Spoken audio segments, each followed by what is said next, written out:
میرے بھائی اورنگزیب اور بادشاہ سلامت، مجھے سلطنت کی کوئی خواہش نہیں ہے۔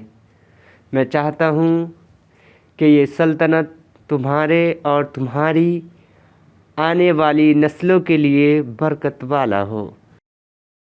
مجھے موت کے گھاٹ اتارنے کا ارادہ غیر ضروری ہے۔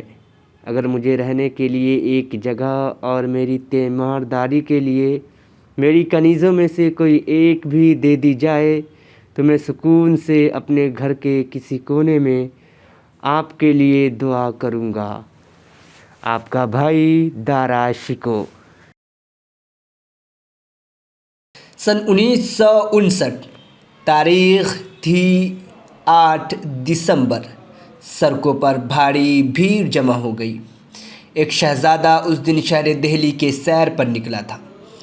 وہ سڑک تھی جو ٹھیک لال قلعہ تک جاتی تھی۔ وہاں پہلے سے ہی فوجی دستہ موجود تھا۔ اس شہزادے کا نام دارا شکو تھا، لیکن یہ کوئی فتح کا جشن نہیں تھا، بلکہ سرعام دارا کو بے آبرو کیا جا رہا تھا۔ دارا ایک بیمار ہاتھی پر بیٹھا ہوا تھا، گندگی کی چادر سے لپٹا ہوا۔ آج دارا کے گلے میں شاندار چمکدار موتیوں کے ہار نہیں تھے جو ہندوستان کے شہزادے کو الگ پہچان دلاتی تھی۔ دارا شکو مغل بادشاہ شاہجہاں کا بڑا بیٹا، مغل سامراج کا وارث بادشاہ شاہجہاں کا لاڈلا بھی تھا۔ اورنگزیب کے دربار میں ایک مقدمے میں دارا شکو کو موت کی سزا سنائی گئی اور پھر 9 دسمبر 1659 کو دارا شکو کا سر قلم کر دیا گیا اور پھر ہمایوں کے مقبرے میں کہیں دفن کر دیا گیا۔ شاہجہاں نے اپنے بیٹوں کو دور دراز کی ریاستوں پر حکومت کرنے کے لیے بھیجا تھا۔ شاہجہاں نے اپنے بڑے بیٹے دارا شکو کو سالانہ 2 کروڑ روپے دے کر اپنے پاس ہی رکھ لیا۔ اس لیے دربار میں دارا کو لوگ دارا بابا بھی بلاتے تھے۔ پھر قسمت نے دارا کے ساتھ ایسا کون سا کھیل کھیلا کہ شہزادہ دہلی کے سڑکوں پر یوں بدحال اور ذلیل و رسوا ہو گیا۔ دارا کی کہانی نئی نئی چیزوں کی تجسس کی کہانی ہے، جو دارا کی طاقت بھی تھی اور اس کے ہار کی وجہ بھی بنی۔ شاہی دربار سے ملنے والے پورے رقم کو دارا مذہبی خیالات کی اپنی دھن اور دوسرے عقائدین کے کتابوں کا ترجمہ مغل طرز کے نمونے بنانے میں خرچ کر دیا کرتا تھا۔ دارا کی اسی دھن نے دارا کو اپنے وقت کا سب سے زیادہ ٹھگا ہوا انسان بنا دیا۔ دارا کی دلچسپی کئی دھرموں اور کلچروں میں تھی۔ وہ صوفیوں، یوگیوں اور الگ الگ مذہبوں کے ماننے والے گروؤں کے ارد گرد وہ بیٹھا رہتا تھا۔ مغل شاہی تخت پانے کے لیے خون خرابے کی داستاں بھری پڑی ہوئی ہے۔ شاہجہاں کا ہر بیٹا شاہی تخت پر اپنا دعویٰ کر رہا تھا، لیکن ایسے وقت میں دارا نے درباریوں کو خود سے دور کر دیا، جن کے ساتھ کی اس وقت دارا کو ضرورت تھی۔ دارا نے ان سب کو دربار سے نکال دیا۔ دارا کے ساتھی نکولو منوچی لکھتے ہیں کہ دارا کو خود پر اتنا اعتماد تھا کہ وہ خود کو ہر کام میں قابل مانتا تھا اور اسے لگتا تھا کہ اسے صلاح کاروں کی کوئی ضرورت نہیں ہے۔ جو صلاح دیتے دارا ان سے نفرت کرتے، اس لیے اس کے سب سے اچھے دوست بھی اسے سب سے زیادہ ضروری باتیں نہیں بتاتے تھے۔ دارا کو لگتا تھا کہ اسے سب پیار کرتے ہیں اور قسمت آخرکار صرف دارا کا ہی ساتھ دے گی۔ جنادن گنیری کہتے ہیں کہ شاید وہ سپنے دیکھتا تھا کہ وہ دوسرے بیچاروں غلاموں کے بارے میں سوچتا تھا، نہ کہ انتظامیہ کے بارے میں۔ شاید مذہبی اتحاد کے بارے میں کم اور انتظامیہ کے بارے میں دارا زیادہ سوچتا تو اچھا رہتا۔ اس بیچ اورنگزیب خود کو مضبوط کر رہا تھا۔ وہ اپنے اثر و رسوخ کا دائرہ بڑھا رہا تھا اور شاہی تخت پر قبضے کی تیاری کر رہا تھا۔ اورنگزیب نے وسطی ہندوستان میں کام کیا۔ اس نے دکن میں بھی 2 لمبے وقت گزارے۔ وہ گجرات میں بھی رہا، ملتان میں بھی رہا، اس نے شمالی افغانستان کے حملے میں بھی حصہ لیا اور قندھار پر چڑھائی میں بھی حصہ لیا، وہ سب جگہ موجود تھا۔ ان سالوں میں اورنگزیب نے اپنی شخصیت کو ایک بہترین جنگجو اور منتظمین کے طور پر خود کو پیش کیا، اور یہ وہی دور تھا جب اورنگزیب لوگوں میں مشہور ہونے لگا، کیونکہ وہ لوگوں کے مسائل کو سمجھتا تھا اور عوام کے ساتھ رحمدلی سے پیش آتا تھا، اور وہ یہ کہ مذہب کا پیروکار بھی تھا۔ ریاستوں میں لڑائی کے بعد جیتے ہوئے مالوں کو ساتھیوں میں وہ بانٹ دیا کرتا تھا، اس لیے جب تخت کی لڑائی شروع ہوئی تو ان لوگوں نے شاہ جہاں اور دارا شکوہ کا ساتھ نہ دے کر اورنگزیب کو ترجیح دی۔ جب 1657 میں بادشاہ شاہ جہاں بیمار ہو گیا تو شاہی تخت ایک طرح سے خالی ہو گیا۔ اورنگزیب نے موقع کو غنیمت سمجھتے ہوئے لوگوں میں یہ بات عام کروا دی کہ دارا نہ تو ایک اچھا جنگجو ہے، اور یہ کہ دوسرے مذہبوں میں دارا کا رجحان زیادہ ہے، وہ مرتد ہو گیا ہے، یعنی اسلام سے پھر گیا ہے، اور دارا اس تخت کے قابل نہیں ہے، نہ ہی بادشاہت کے لائق ہے۔ اب ان دونوں بھائیوں کی ٹکراؤ میدان جنگ میں تھی۔ جون 1659 میں دونوں بھائیوں کی فوج سمو گڑھ میں آمنے سامنے تھی۔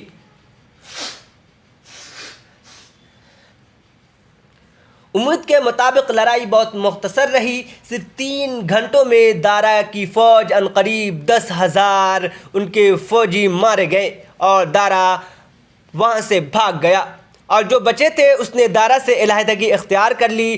دارا بھگورا بن چکا تھا۔ دارا کی ریشمی کپڑوں کی جگہ پرانی اور گندی کرتے نے لے لی تھی۔ آخر ان میں سے ایک افغان سردار ملک جیون نے دھوکہ دیا۔ ملک جیون نے دارا سے وعدہ کیا کہ وہ اورنگزیب سے دارا کو محفوظ رکھیں گے، لیکن پھر بعد میں ملک جیون نے دارا شکوہ کو اورنگزیب کے حوالے کر دیا۔ اس کے بعد دارا کو بیمار ہاتھی پر بیٹھا کر جلوس نکالا گیا۔ یہ بہت غمگین نظارہ تھا، لوگوں کے آنکھوں میں آنسوؤں کا سیلاب امڑ پڑا تھا۔ جس نے بھی دارا کو دیکھا اسے دارا پر ترس آ رہا تھا، کیونکہ اتنے مختصر وقت میں بھارت کا مشہور ترین شہزادہ اتنی بری حالت میں کیسے پہنچ گیا۔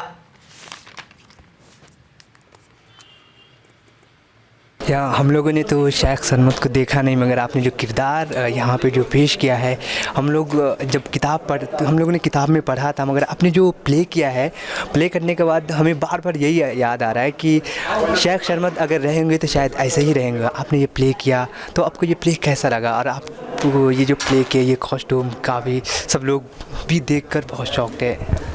ہاں، ایکچولی بات یہ ہے کہ ہم نے پہلے کوئی بھی کریکٹر کرنے سے پہلے اس پہ ڈیپلی ریسرچ کرتے ہیں، وہ پڑھتے ہیں وہ کیسے رہتے ہوں گے، کیسے بولتے ہوں گے، کیسا ان کے مزاج ہوگا، کس طریقے سے بات کرتے ہوں گے، لاؤڈلی بات کرتے ہوں گے، شانت مزاج ہوں گے یا شور، مطلب اس طریقے سے وہ کرنا پڑا۔ پھر مطلب 2-3 دن جو ہے مطلب پاگلوں جیسی سوچنا پڑا۔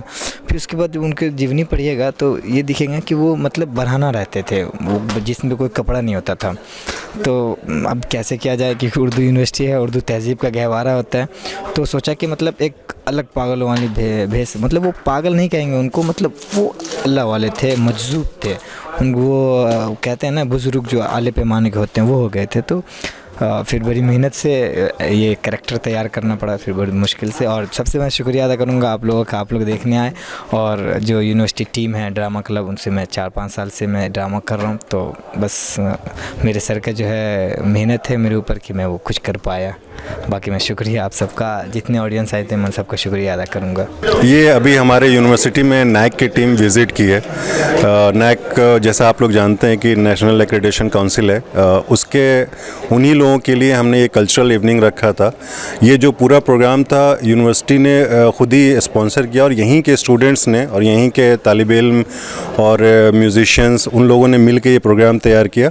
سب کچھ یونیورسٹی کا اپنا تھا، اپنا خود کا پروڈکشن اور ڈائریکشن وغیرہ سب کچھ یہیں کے لوگوں نے کیا۔ یہ مولانا آزاد نیشنل اردو یونیورسٹی میں اس طرح کے پروگرامز اکثر ہوتے رہتے ہیں، لیکن آج جو یہ پروگرام کیا گیا جس میں 2 ڈراموں کو ایڈپٹ کیا گیا ہے، اس کا جو یہاں پریزنٹیشن ہے اس کی پیشکش ہے یقیناً لاجواب پیشکش، اور بالخصوص اس میں کچھ کرداروں نے تو ایسے خوبصورت انداز سے انہوں نے اپنایا، پورے ڈرامے کو انہوں نے ادا کیا، اپنا رول ادا کیا کہ اس کی جتنی تعریف کی جائے کم ہے. سب سے اچھی بات یہ ہے کہ یہ مولانا آزاد یونیورسٹی کے بچے ہیں, یہاں کے اسٹوڈنٹ ہیں, باہر سے انہوں نے کوئی مدد نہیں لی, سارا کچھ انہوں نے لوکل ارینجمنٹ کیا. اور اس میں بھی اچھی بات یہ رہی کہ ان کا وینیو ابھی کوئی آدھا گھنٹہ 1 گھنٹہ پہلے چینج ہوا. ویسے بدلے ہوئے حالات میں ڈرامہ کرنا یقیناً بڑا مشکل کام ہے, لیکن ان بچوں نے بہت اچھا کیا. اور ان ہاؤس پروگرام کے طور پہ بھی انہوں نے بہت اچھا کیا. ان کی اداکاری, ایکٹنگ, مکالمہ, اسٹیپ ان اسٹیپ آؤٹ, جو ڈرامے میں ہم لوگ جن نزاکتوں کو جانتے ہیں, پڑھتے ہیں, اور اس کے ساتھ ساتھ تمام کریکٹرز نے جو انٹرنل کانفلکٹ ہے, جو آپسی تصادم ہے اور کشمکش ہے, اس کو اس خوبصورتی سے نبھایا ہے. اورنگزیب کے کردار نے, شاہ جہاں کے کردار نے, دارا کے کردار نے, روشن آرا کے کردار نے, اور پورے اسٹیج میں انہوں نے جو سما باندھ کے رکھا ہے وہ اپنے آپ میں یقیناً بے حد عمدہ پروگرام رہا. تمام بچوں کو جنہوں نے اس ڈرامے میں پارٹیسپیٹ کیا, خاص کر معراج صاحب جو اس کے ہدایت کار ہیں, اور مولانا آزاد یونیورسٹی کے تمام لوگ, اس بات کے لیے مبارکباد ہے کہ یہ بڑا خوش آئند قدم ہے کہ مولانا آزاد یونیورسٹی میں ہم لوگ اس طرح کی ایکٹیویٹیز بھی دیکھ رہے ہیں. مولانا آزاد یونیورسٹی کے موجودہ وائس چانسلر پروفیسر سید عین الحسن صاحب کو, ان کی پوری ٹیم کو بہت مبارکباد کہ یہ تبدیلی مولانا آزاد یونیورسٹی کے لیے یقیناً مثبت تبدیلی ہوگی. ہم تمام لوگوں کو, وائس چانسلر صاحب کا اور ان کی پوری ٹیم کا, یونیورسٹی انتظامیہ کا شکر گزار ہونا چاہیے کہ ہم لوگوں کو آج اس طرح خوبصورت ایک ڈرامہ دیکھنے کے لیے ملا. ٹھیک ہے, ایم اے جے ایم سی کا پہلے سال کا طالب علم ہوں. ابھی ہم لوگوں نے مولانا آزاد نیشنل اردو یونیورسٹی میں ایک پلے پرفارم کیا ہے جس کا نام تھا دارا شکو, اور اسے پرفارم کرنے کا مقصد یہ تھا کہ نیک کی ٹیم یونیورسٹی وزٹ پر تھی, اور وی سی صاحب شیخ الجامعہ جناب عین الحسن صاحب کے اصرار پر ہم نے یہ پلے محض 1 ہفتے کے اندر تیار کیا, جس میں ہمارے ڈائریکٹر معراج احمد صاحب کی بہت زیادہ سرپرستی ہم لوگوں کو حاصل ہوئی, اور یونیورسٹی ڈرامہ کلب کئی پرکار کے اور بھی پرفارمنس کر چکا ہے. اور یہ ہمارے لیے بہت ہی بڑی بات تھی کہ نیک کی ٹیم کے سامنے ہمیں پرفارم کرنے کا موقع ملا, اور اس کے باوجود بھی ہمارے جو پروفیسر ہیں, پروفیسر معراج احمد سر, اور ساتھ میں پروفیسر عدنان بسم اللہ سر, جو ہر وقت ہمارے ساتھ تھے. اور ایک بہت ہی بڑا پروڈکشن یہ تھا, اور کافی ساری مشکلیں بھی ہم لوگوں کو ہوئی کیونکہ وقت کافی کم تھا. اس کے باوجود بھی اچھے سے ساری چیزیں مینیج ہوئی. پہلے یہ پروگرام جو ہے اوپن ایئر تھیٹر میں ہونا تھا, مگر بارش نے, موسم نے ساتھ نہیں دیا. اس کے بعد اسے یہاں آڈیٹوریم کے اندر شفٹ ہوا, تو ایک بہت ہی بڑا چینج تھا. اس کے باوجود بھی چیزیں مینیج ہوئی. الحمدللہ بہت اچھا رہا. شکریہ.